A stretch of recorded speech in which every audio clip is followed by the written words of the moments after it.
নবগঠিত জাতীয় নাগরিক পার্টি সবাই বলে ছাত্রদের এটা বা শিক্ষার্থীদের দল, কিন্তু খুব অল্প সময়ের মধ্যে তারা নানা রকম আলোচনায় আসছেন এবং সমালোচনার মধ্যেও আসছেন। সর্বশেষ যে সমালোচনা সেটা সার্জিস আলমকে নিয়ে। সেখানে সার্জিস আলম তার সেই পঞ্চগড় নিজ এলাকায় শতাধিক গাড়ি নিয়ে একটা শোডাউন করছে।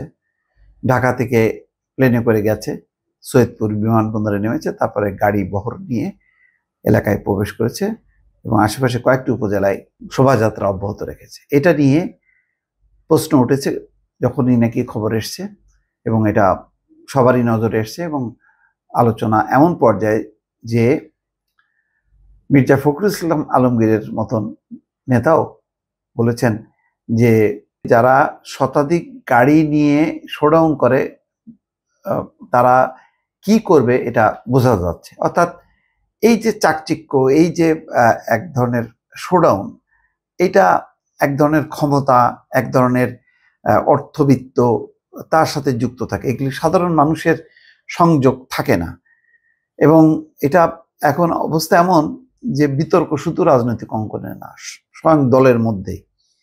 ডাক্তার তাসনিম যারা, জাতীয় নাগরিক পার্টির অন্যতম একজন নেত্রী, জ্যেষ্ঠ যুগ্ম সদস্য সচিব তাসনিম যারা, তিনি একেবারে লিখিতভাবে ওপেন তার ভেরিফাইড ফেসবুক পেজে তিনি পরিষ্কার ব্যাখ্যা চাইলেন সার্জিস আলমের কাছে। 2 ঘন্টা পর সার্জিস আলম আবার তার ব্যাখ্যাও দিয়েছেন। তিনি বলেছেন যে তার বক্তব্যটা হলো এই যে, মানে চিঠিটা লিখছে তার কাছে, প্রিয় সার্জিস, আমি এই চিঠিটা লিখছি আমাদের দলের একজন রাজনৈতিক কর্মী হিসাবে। দলের নীতিগত অবস্থান এবং স্বচ্ছতার প্রশ্ন থেকে সম্প্রতি তোমার নিজ জেলায় শতাধিক গাড়ির একটি বড় বহর নিয়ে প্রবেশ করায় জনগণের মনে যৌক্তিকভাবে কিছু প্রশ্ন তৈরি হয়েছে। তুমি কিছুদিন আগে প্রকাশ্যে বলেছিলা, আমার আসলে এই মুহূর্তে কোনো টাকা নেই, ধার করে চলতেছি, এটাই রিয়ালিটি, আমার পকেটে মানি ব্যাগও নেই। তোমার এই সাদাসিধা জীবনযাত্রার কথা আমাদেরকে অভিভূত করেছিল এবং জনগণের কাছে আমাদের সংগ্রামকে আরো গ্রহণযোগ্য করেছিল। কিন্তু সেই প্রেক্ষাপটে এত বড় একটা আয়োজন কিভাবে সম্ভব হলো, এর অর্থায়ন এবং ব্যবস্থাপনা কিভাবে হয়েছে, তা নিয়ে মানুষের মনে প্রশ্ন আসাটা স্বাভাবিক। তো এই কারণে তিনি ব্যাখ্যা চেয়েছেন। এখন আবার সার্জিস আলম ব্যাখ্যা দিয়েছেন। সার্জিস আলম সেই ব্যাখ্যায় তিনি আবার বলছেন যে, প্রিয় তাসনিম যারা আপু, আপনাকে অসংখ্য ধন্যবাদ। আপনার খোলা চিঠির উত্তরের পূর্বে 2টি বিষয় বলতে চাই। তিনি অনেক রকম কথাবার্তা বলছেন। তিনি বলতে চাচ্ছেন যে আমার ব্যক্তিগত সামর্থ্য নেই, কিন্তু আমার পরিবারের সামর্থ্য আজকে 50 বছর আগেও ছিল। সুতরাং তারা মানে কোনো 2-4 লাখ খরচ করতে পারবে না তা না।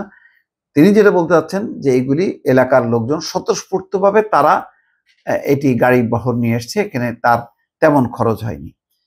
কিন্তু আসলে যাই হোক না কেন, বিষয়গুলো এই প্রকাশ্যে আলোচনা, প্রশ্ন তোলা, নতুন রাজনৈতিক দল, এবং ইতিমধ্যেই বিতর্ক হয়েছে আগে সেনাপ্রধানের সাথে বৈঠককে ঘিরে।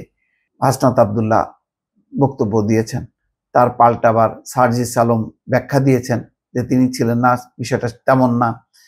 আবার নাসিরউদ্দিন পাটোয়ারি বলেছেন যে এটা একেবারেই মানে সঠিক হয়নি, শিষ্টাচার বহির্ভূত বলেছেন।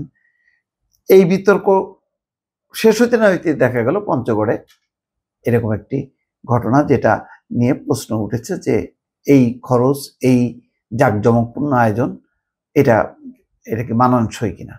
তো সব মিলায় আমার ধারণা যে এই প্রশ্নগুলো, এই পরিস্থিতিগুলো নাগরিক পার্টিকে কিন্তু ক্রমেই বিতর্কিত করছে এবং পিছিয়ে দিচ্ছে সেই জনতার সেই আশা আকাঙ্ক্ষা।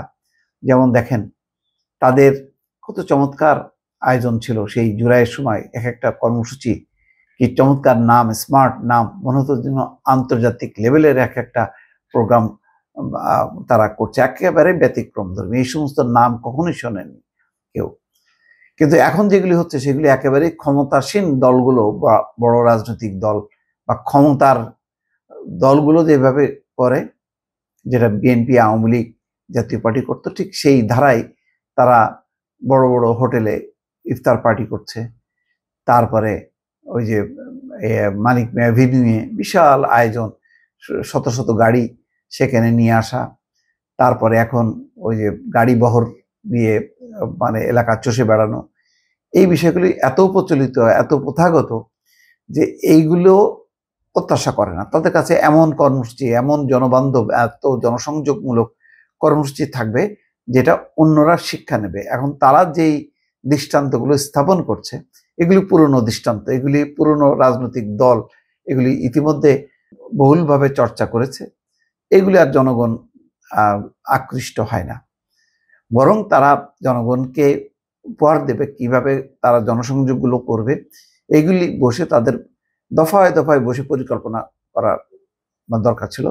এবং যত না বেশি তারা ফেসবুকে এই বিষয়গুলি নিজেরা মতামত দেবে, পাল্টাপাল্টি বক্তব্য দেবে, তার চেয়ে দরকার ছিল তাদের নিজেদের মধ্যে এই পাল্টাপাল্টি করে দলকে একটা সংগঠিত জায়গায় নিয়ে আসা।